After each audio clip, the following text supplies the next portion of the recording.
Hello guys, welcome to my YouTube channel. তোমরা সবাই কেমন আছো গাইস? আশা করি তোমরা সবাই ভালো আছো। তো গাইস, আর একটা নতুন ব্লগ ভিডিও নিয়ে আসলাম। দেখতে পারছো একটা অসাধারণ একটা ব্লগ ভিডিও, আশা করি অনেক ভালো লাগবে। কেননা আমি তোমাদের মাঝে অনেক ব্লগ ভিডিও করি, কিন্তু আমি কখনো ফেস দেখাই না। তো অনেক দিন পর ব্লগ ভিডিও করেছি আর ফেস দেখাচ্ছি। তো এখন আমি আমার কবিতার ফার্ম নিয়ে ভিডিও করেছি।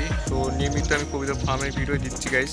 তো আজকে ভাবলাম হঠাৎ করে একটু ব্লগ ভিডিও করি, প্রাকৃতিক দৃশ্য দেখাই, এবং আজকেও দেখাবো আমার কবিতার ফার্ম।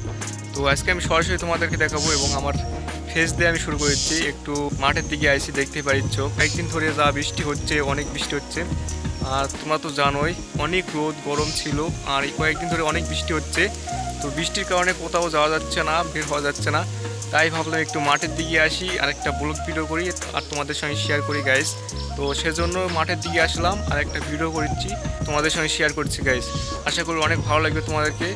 তো ভিডিওটা শুরু করছি, একটু প্রাকৃতিক দৃশ্য দেখাবো আর মাঠের দিকে এসে শুরু করছি। শুরু করার আগে তোমরা যারা যারা এখন লাইক করো না, তারা প্লিজ এখন লাইক করে ফেলো। একটা ধামাকা ব্লগ ভিডিও গাইস। আজকে তোমাদের দেখাবো মনে করেন যে প্রাকৃতিক দৃশ্য, তার ক্ষেত্রে আমার খামার, মানে এখন যে আমি কবুতরকে খাবার দেবো। আমি বিকেলবেলা ভিডিওটা করেছি। বিকেলবেলা আমি মানে রুম থেকে বের হয়ে আমি একটু মাঠের দিকেই আসলাম। সারাদিন বৃষ্টি হচ্ছে গাইস, যা এই কয়েকদিন ধরে যা বৃষ্টি প্রচুর বৃষ্টি, আর রোদ গরম তো গেছে। এর আগে প্রচণ্ড রোদ গরম, মনে করেন যে এর শেষ নাই। দেখো ফুলফিলভাবে পুরো কন্টিনিউভাবে পুরো ভিডিওটা দেখো, আশা করি অনেক ভালো লাগবে। তো আজকে আমি তোমাদেরকে দেখাবো মাঠের সাইডে আসি, মাঠের দৃশ্য তোমাদের দেখাবো। মানে ধান লাগানো প্রায় শেষ, আর কিছু কিছু বিল জমি আছে আমাদের এদিকে, ওগুলোতে এখন ধান লাগাচ্ছে। পরিকার জমির ধান লাগানো প্রায় শেষ। আমি তোমাদেরকে দেখাবো ধান ক্ষেত, সব কিছু তোমাদেরকে দেখাবো। ফুলফিলভাবে পুরো ভিডিও দেখো, আশা করি অনেক ভালো লাগবে। আর কমেন্ট করে বলো ভিডিওগুলো কেমন হচ্ছে। তো অনেকদিন পর আমি তোমাদের ভিডিও মানে ব্লগ ভিডিও করেছি। এর আগে তো আমি ব্লগ ভিডিও করতাম, তোমরা তো জানতে। আগে ভিডিওগুলো যারা যারা দেখোনি তারা অবশ্যই দেখে আসো আমার। তোমার কারণ প্রথমে ভিডিওগুলো দেখে আসো। প্রথমে আমি ব্লগ ভিডিও করছি। তো এখন আমি নিয়মিত আমার কবিতার ফার্ম নিয়ে ভিডিও করি। আশা করি তোমরা অনেক সাপোর্ট দিচ্ছ আমার কবিতার ফার্ম নিয়ে ভিডিও করছি। এভাবে তোমার সাপোর্ট দিয়ে যাও, ভালোবাসা দাও। এখন আমি তোমাদেরকে ব্যাক ক্যামেরাতে আমি আমার গ্রামের দৃশ্যগুলো দেখাবো। তো দেখো গাইস।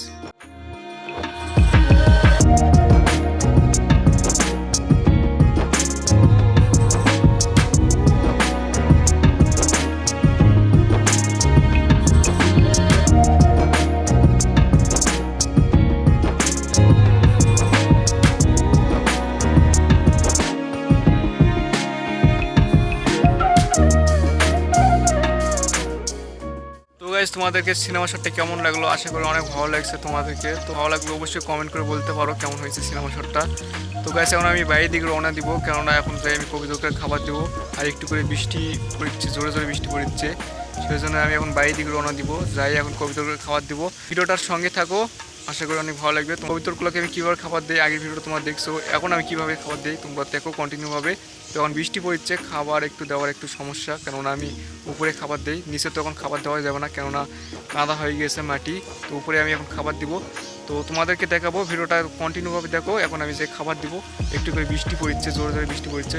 তো গাইস, তো এখন বাইরের দিকে যাওয়া যাক। গাইস, আমি চলে আসছি আমাদের বাড়িতে, দেখতে পাচ্ছি এখন অলরেডি আমি আমার কবুতরগুলো খাবার দিয়ে দিয়েছি, কারণ বৃষ্টি হচ্ছে একটু করে। আমি শীঘ্রই কবুতরগুলো খাবার দিয়ে দিলাম, দেখতে পাচ্ছ খুব সুন্দরভাবে তারা খাবার খাচ্ছে। বৃষ্টি পড়ছে, তোমরা দেখতে পাচ্ছ অলরেডি বৃষ্টি খ্যাত হয়ে গেছে ভিজে। তো কিছু করার নেই, যেহেতু খাবার তো দিতেই হবে, বেলা চলে গেছে। দেখতে পাচ্ছ আবহাওয়া কীরকম, মেঘলা মেঘলা আকাশ রয়ে গেছে, তার মাঝে আমি কবুতরগুলো খাবার দিছি, তারা সুন্দরভাবে খাচ্ছে। ফুলফিলভাবে পুরো ব্লগ ভিডিও দেখো, আশা করি অনেক ভালো লাগবে তোমাদেরকে। যারা যারা এখনও লাইক করনি, কমেন্ট করনি, তারা প্লিজ এখন লাইক কমেন্ট করে ফেলো। আর যারা যারা চ্যানেলটিকে সাবস্ক্রাইব করনি, প্লিজ চ্যানেলটিকে এখনও সাবস্ক্রাইব করে ফেলো। বৃষ্টির সময় সব জীবজন্তুর একটু খাওয়ার সমস্যা হয়, কেননা বৃষ্টির সময় খাবার সংগ্রহ করতে অনেক কষ্ট হয়, সেই জন্য খাবার খাওয়া খুব কষ্টদায়ক হয়ে যায়। দেখতে পাচ্ছ ছাগলগুলা মনে করেন পাতা কেটে নিয়ে এসে দেওয়া হয়েছে, তারা বাড়িতে মানে পাতা খাচ্ছে আর কি। তো একটু সমস্যা, ঘাস পাত পাওয়া মুশকিলে, খুবই টাফ ব্যাপার, সেজন্য পাতা গাছ থেকে কাটিয়ে নিয়ে দেওয়া হচ্ছে। তো দেখতে পাচ্ছ সব জিনিসের একটু সমস্যা হচ্ছে। তো মানুষের সমস্যা নেই, মানুষ তো খাবার সংগ্রহ করে রাখে, সেজন্য সমস্যা নেই।